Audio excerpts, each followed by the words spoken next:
నోటీసులు కూడా ఇవ్వు, తీసేయడం అయితే ఖాయం, వాళ్ళు రావద్దని చెప్పారు. నేను కూడా వచ్చి వస్తున్నా డ్యూటీకి.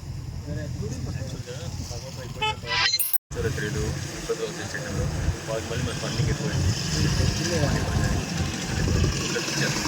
పోయిందా ఏదైనా మా ఆధారంలో చదివి మా తెలియని చేయకుండా ఇచ్చారు కాబట్టి ఆపాలి. ఇదేం చేస్తారు? వైఎస్ఆర్ కాంగ్రెస్ పార్టీ ఇన్ఛార్జ్ భార్గవ్ గారు, నేను మండల పార్టీ అధ్యక్షులు రాయపాటి పురుషోత్తం గారు, ఈ గ్రామ బాధ్యులు మాజీ యువజన కాంగ్రెస్ అధ్యక్షులు భాస్కర్ రెడ్డి గారు, ఇంకా కొంతమంది అందరం కలిసి ఇక్కడంటే సత్తెనపల్లి మండలం కొమిరిపూడి గ్రామంలో ఎలక్ట్రికల్ సబ్స్టేషన్ ముందు నుంచి మేము మాట్లాడుతున్నాం. ఒక విచిత్రమైనటువంటి పరిస్థితి. ఈ సబ్స్టేషన్స్ నేను శాసనసభ్యుడిగా ఉన్నప్పుడు కొన్ని వచ్చాయి కొత్తగా.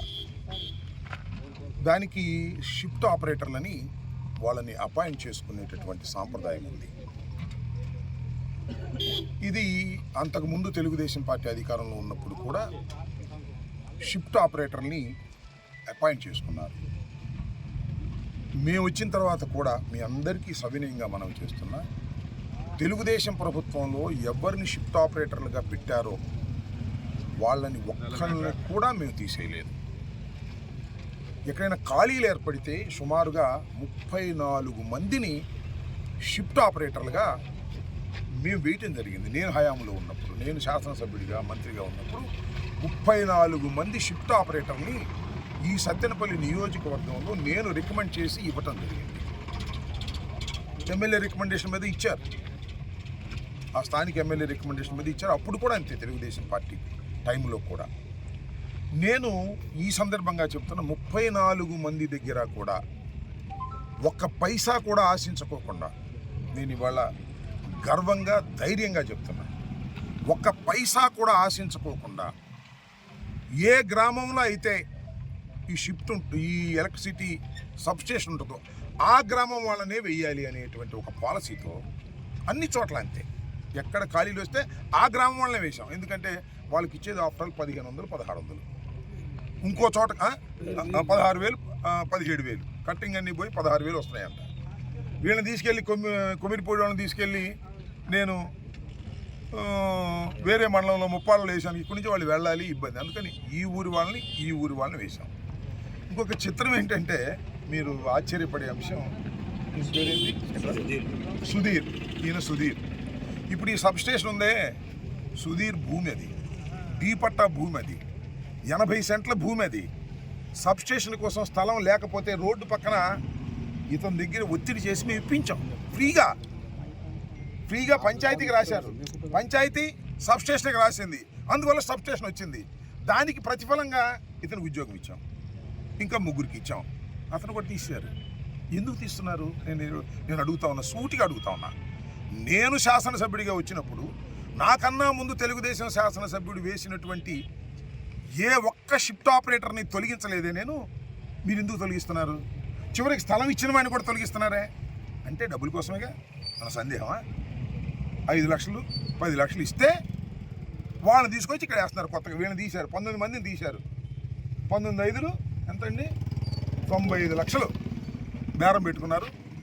ఆ 95 లక్షలు తీసుకుని వీళ్ళు వేశారు అనేది నాకున్నటువంటి సమాచారం. కాదని చెప్పమంటున్నా నేను. ఈ స్థానిక శాసనసభ్యులు కన్నా లక్ష్మీనారాయణ గారిని, మాజీ మంత్రివర్యులు కన్నా లక్ష్మీనారాయణ గారిని నేను అడుగుతా ఉన్నాను, 95 లక్షలు తీసుకున్నారా లేదా? మీరు తీసుకోలేదంట. దరువూరి నాగేశ్వరరావు గారు తీసుకున్నారంట, ఆయన మీకు ఇస్తాయంట. అంటే దరువు నాగేశ్వరరావు గారి కాంట్రాక్ట్ ఇచ్చేసాడు కదా నియోజకవర్గంలో, ఆయన వసూలు చేయటం 10%, 15%, 50% తీసుకోవటం, కన్నా లక్ష్మణ గారికి ఇవ్వటం. ఇది కదా జరుగుతున్నటువంటి తంతు.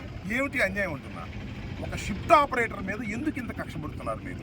ఆఫ్టర్ ఆల్ ఒక షిఫ్ట్ ఆపరేటర్, స్థలం ఇచ్చిన వాడు, లేదా ఆ గ్రామంలో పని చేసుకుందాం బతుకుదాం అని ఇచ్చేవాడు. మా పార్టీ కావచ్చు వాడు, మా పార్టీ వాళ్ళు మీ పార్టీ వాళ్ళు చేసుకోండి మంచి చేసి. వాళ్ళు తీసేస్తే నేను అడుగుతా ఉన్నా, ఇంతకన్నా శివప్రసాద్ వేశాడు, అంతకుముందు శివప్రసాద్ గారు, స్వర్గీయ శివప్రసాద్ గారు, ఒక్కడిని తీశాను చెప్పంటున్నా. ఆయన చాలా వేశాడు కదా, ఒక్కడిని తీసాడు చూపించండి నన్ను. అరే వాళ్ళు బతుకుతున్నారు, వాళ్ళని తీసేసి డబ్బుల కోసం కక్కుర్తి పడేటటువంటి దౌర్భాగ్యమైన పరిస్థితికి ఇవాళ ఇక్కడున్నటువంటి తెలుగుదేశం నాయకులు, శాసనసభ్యులు, దరువూరి నాగేశ్వరరావు కక్కుర్తి పడే పరిస్థితికి వచ్చినప్పుడు ఏం చేయాలి? ఈ ప్రజలు ఇవాళ కూర్చున్నారు పాపం వాళ్ళు వచ్చి సబ్స్టేషన్ ముందు. నేను భార్గవ్ గారు వచ్చాం. నేను ఇవాళ చెప్తున్నా, భార్గవ్ గారు కూడా చెప్పారు నాకు, త్వరలోనే ఏదైతే 19 మందిని తొలగించారో వాళ్ళందరినీ రీజాయినింగ్ చేసుకోవాలనేటువంటి డిమాండ్తో కొమిరిపూడి నుంచి మా ఉద్యమాన్ని సత్తెనపల్లికి షిఫ్ట్ చేస్తాం. ఒక డేటు వారు నిర్ణయిస్తారు. పెద్ద ఎత్తున వందల సంఖ్యలో మేము సమీకరణ చేసి ఇది ధర్మం కాదు అని చెప్పేటటువంటి ప్రయత్నం చేస్తాం. అయినా కూడా మీరు చేసుకోరు, మీ కర్మ. వాళ్ళ ఉద్యోగాలు పోతాయి, తర్వాత మీ ఉద్యోగాలు కూడా పోతాయి, గుర్తుపెట్టుకోమని మనం చేస్తాం. అన్యాయం చేయకూడదు, అక్రమం చేయకూడదు. ఏంటండి వాళ్ళు ఆఫ్టర్ ఆల్ పొట్ట కూటి కోసం ఊర్లో ఉద్యోగం చేసుకునే వాళ్ళు 16,000 తీసుకుని చేసుకునే వాళ్ళని తీసేసి 95 లక్షల కక్కుర్తిపడి ఎందుకు మీరు చేస్తున్నారు ఈ కార్యక్రమాన్ని? డబ్బులు కావాల్సి చాలా చోట్ల మాకు డబ్బులు కావాలి, మేము అధికారంలో డబ్బులు కావాలి, ఎక్కడ తీసుకోవాలి అక్కడ తీసుకోవాలి డబ్బులు. ఇదా ఇలాంటి షిఫ్ట్ ఆపరేటర్ల దగ్గర 5 లక్షలు 10 లక్షలు తీసుకునే దానికి కక్కుర్తి పడుతున్నారా? ఎందుకని అడుగుతా ఉన్నా. ఇది దుర్మార్గమైనటువంటి విషయం. దీన్ని మేము చూస్తూ సహిస్తూ ఊరుకోం. ఇవాళ ఈ గ్రామంలో ఇలా జరుగుతుందని తెలిసి నేను భార్గవ్, ఎందుకంటే దానిలో నేను బాధ్యుల్ని, ఎందుకంటే 34 మందికి 5 పైసలు కూడా తీసుకోకుండా ఆ గ్రామానికి చెందిన వాళ్ళకి ఉద్యోగాలు ఇచ్చి ఒక కొత్త మార్గాన్ని, నేను కొత్త సాంప్రదాయాన్ని సృష్టించా. ఆ సాంప్రదాయంలో పోండయ్యా, ఏదైనా ఖాళీలు అయితే ఇప్పించండి, ఎవరికన్నా అభ్యంతరం లేదు. అదే ఖాళీలు కాకోకుండానే వాళ్ళని పీకేసి ఇప్పించే కార్యక్రమం చేసి అదేమంటే మాకేం సంబంధం లేదండి, దరువు న్యాయస్థానం సంప్రదించండి, అది మాకేం సంబంధం లేదండి, కాంట్రాక్టర్ సంబంధించండి, ఇలాంటి పిచ్చి మాటలు చెప్పి ప్రజల్ని మీరు మభ్యపెడుతున్నారు, మోసం చేస్తున్నారు. రాజకీయాలు ఇది సరైనటువంటి విధానం కాదు. ఇప్పటికైనా దయచేసి ఈ అన్యాయాన్ని గమనించి వారి ఉద్యోగాలు వాళ్ళకి ఇవ్వండి. నేను ఇంకోటి కూడా చెప్తున్నా, వీళ్ళ స్థానంలో 19 మంది చేస్తున్నారే, పావులో బేడో 5 లక్షలు 10 లక్షలు ఇచ్చి మీ ఉద్యోగాలు కూడా ఉండవు. మేము వస్తే మమ్మల్ని మేము తీసేయాలిగా. మళ్ళీ భార్గవ్ గెలిచి జగన్మోహన్ రెడ్డి గారు ముఖ్యమంత్రి అయితే మళ్ళీ భార్గవ్ వాళ్ళందరినీ తీసేయమనే మీరు చెప్పేది. అప్పుడు మేము తీసేయాలిగా. తీసేస్తే మీరు దరువు నాగేశ్వరరావుకి ఇచ్చిన 5 లక్షలు తిరిగి రావు, మళ్ళీ ఆయన కనపడ్డావు. అందువల్ల ఈ కొత్త సాంప్రదాయాన్ని, నేను ఆ సాంప్రదాయాన్ని సృష్టించాను. అంతకుముందు వేసిన వాళ్ళని తీయకూడదని ఖాళీలు ఉన్న వాళ్ళని పెట్టే కార్యక్రమం చేశాం. ఇవాళ కూడా మీరు తీయకోకుండా ఖాళీ ఉన్న వాళ్ళని పెట్టండి. వాళ్ళ దగ్గర 5 లక్షలు 10 లక్షలు కక్కుర్తి పడి సావండి, ఎవడు కాదన్నాడు.